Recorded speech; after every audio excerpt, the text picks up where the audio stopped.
আসসালামু আলাইকুম প্রিয় দর্শক। আমরা আছি আজকের এই ঐতিহাসিক একটি ঐতিহাসিক জায়গায়, যেটি হচ্ছে সোহরাওয়ার্দী উদ্যান। যেটি বাংলাদেশের একটি ঐতিহাসিক জায়গা বলা যায়, যেখানে স্বাধীনতার যুদ্ধের জন্যও অনেক ভাষণ এইখানে দেওয়া হয়েছিল, এই মাঠে দেওয়া হয়েছিল। প্রিয় দর্শক, আমরা এক ভাইয়ের সাথে কথা বলবো। আহ, আজকের এখানে আরও একটি ঐতিহাসিক ঘটনা, ঐতিহাসিক একটি আন্দোলন, ঐতিহাসিক ডাক দিয়েছিলেন বাংলাদেশের প্রখ্যাত মানুষগুলো। এবং কারা ডাক দিয়েছিল, কী ব্যাপারে ডাক দিয়েছিল, এবং কেন সেই ডাক, অথবা কেন এত মানুষ একত্রিত কেন হলেন, সেই বিষয়গুলো আমরা একটু আপনাদের সামনে তুলে ধরার চেষ্টা করব। আসসালামু আলাইকুম ভাই। ওয়ালাইকুম আসসালাম। কী নাম আপনার? আমি সাখাওয়াত হোসেন বাবু বলছিলাম।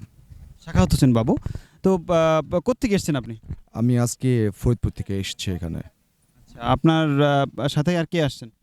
আমি একাই আসছি, কিন্তু আসার আগে অনেককে ইনভাইট করে আসছি এখানে সমবেত হওয়ার জন্য। মূলত কার ডাকে এসেছিলেন আপনারা? আসলে এটা হৃদয় বিদারক ঘটনা। এটা একটা ওয়ার্ল্ড ওয়াইড একটা প্রবলেম। এই প্রবলেমটা এই জালিমদের বিরুদ্ধে অবশ্যই আল্লাহ পাকের নৈকট্য হাসিলকারী ব্যক্তি যারা, আমরা যারা পৃথিবীতে এসেছি আল্লাহ পাক প্রেরণ করেছে, এদের অন্তর কাদার কথা। আর যাদের অন্তরটা এরকম বেদনা নিয়ে, তারা সবাই এখানে এসেছে। যাদের অন্তরে বেদনা আছে সবাই এখানে এসেছে। সেই হৃদয় বেদরক ঘটনার টানেই আমি এখানে চলে এসেছি। তো আসলে প্রিয় দর্শক, বুঝতে পাচ্ছেন যে আসলে একটা মানুষ কতটা আবেগিক এবং কতটা বিবেকিক। শুধু কিন্তু উনি আবেগিক হয়ে এত দূর থেকে চলে আসেননি, অবশ্যই উনি বিবেক দিয়ে নিজের পকেটের টাকা খরচ করে উনি কিন্তু এখানে এসেছেন। সত্যি কি আপনি পকেটের টাকা খরচ করে এসেছেন, নাকি কোনো টাকা কেউ আপনাদেরকে দিয়েছে? না, আসলে এই সমস্ত কাজে আমরা তো যদি জিহাদ ঘোষণা করা হয় তাহলে তো মৃত্যুর মুখোমুখি পর্যন্ত যাওয়া লাগতে পারে। তো আমি বলবো যে এখানে কোনো অর্থনৈতিক কস্ট কেউ ডোনেট করবে এমন কোনো কিছু না। এটা নিজের তরফ থেকে আপনার সব কিছু, ইকোনমিক্যাল সাইড বলেন, নিজের পরিশ্রম বলেন, যদি যুদ্ধে যেতে হয় সেটাও বলেন, সব কিছু নিজেরই করতে হবে আল্লাহ পাকের উপর ভালোবেসে, আল্লাহ পাকের উপর তাওয়াক্কুল করে, মুসলিম বিশ্বের স্বার্থে। কারণ আমাদের ভিত্তিটা হচ্ছে যে আল্লাহ পাক এই সমস্ত জাহানের সৃষ্টি আল্লাহ পাক, আমি যেটা মনে করি, এবং সবাই আপনারা জানেন। তো আল্লাহ পাক আমাদেরকে হকের জন্য দুনিয়ায় পাঠাইছে। আর আপনারা এটাও জানেন যে সমস্ত মুসলিম জাহানের মুসলিম হক ব্যক্তিদের জন্য দুনিয়ার কুল কায়নাত এখনো পর্যন্ত ঠিক আছে। তো কাজেই আমরা এই হকের জন্য এখানে এসেছি। যা কিছু করবো আল্লাহ পাকের উপর ভরসা করে করবো, এবং নিজের উপর ডিপেন্ড করে করতে হবে সব কিছু। জি, আপনার ভরসা কিন্তু অসাধারণ একটি ভরসা, আল্লাহ তাআলার উপরে ভরসা। তবে একটি কথা জিজ্ঞেস করতে চাইবো যে আজকের এই মুহূর্তে যদি আপনাদেরকে এমন একটি প্ল্যাটফর্ম, এমন একটি অবস্থান যদি দেওয়া হয়, যেখানে আপনারা ফিলিস্তিনে গিয়ে সরাসরি রক্ত ঢালতে পারবেন, সরাসরি যুদ্ধ করতে পারবেন অস্ত্র দিয়ে, সেটা কি আপনি করবেন? Why not. আমি ছোটোবেলা থেকে একটু টেরোরিজম পলিটিক্স পছন্দ করি। আমার মানে কৈশোর লাইফে অনেক ঘটনা আছে।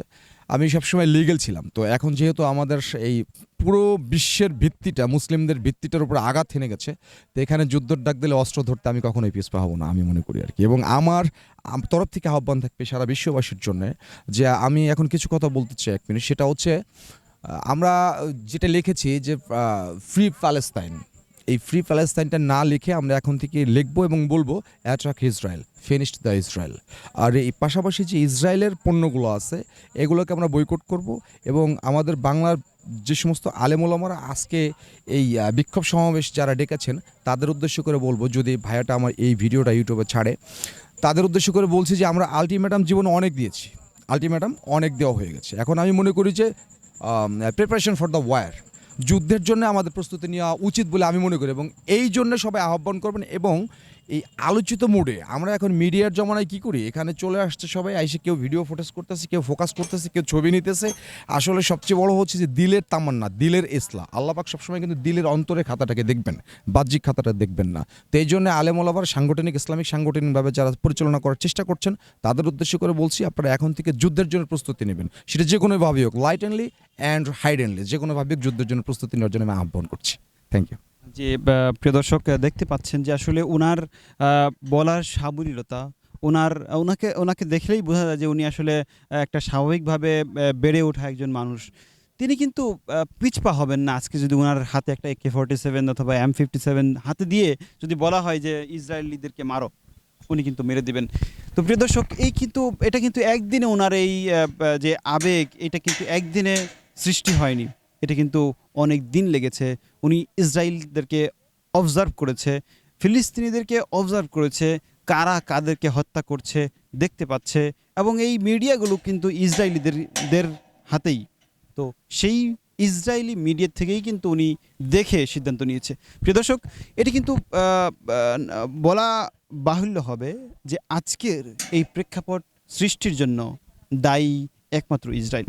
তো এটি কিন্তু আমার কথা নয়, এটি আপনারা আজকে সারাদিন যে দেখলেন, আজকে সারাদিন যে আপনারা দেখতে পাচ্ছেন, সেটি কিন্তু মানুষের মুখে পরিস্ফুটিত হয়েছে যে এখানকার মানুষ কিন্তু কেউ ফলো করতে আসেনি কাউকে।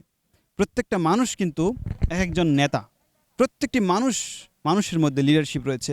আপনারা দেখতে পাচ্ছেন যতজনের ইন্টারভিউ নিয়েছি আজকে, যতজন কথা বলেছে, প্রত্যেকটি মানুষ কিন্তু এই সেম একটি কথা বলেছে। অথচ এরা ভিন্ন মায়ের সন্তান, এরা কিন্তু এক মায়ের না।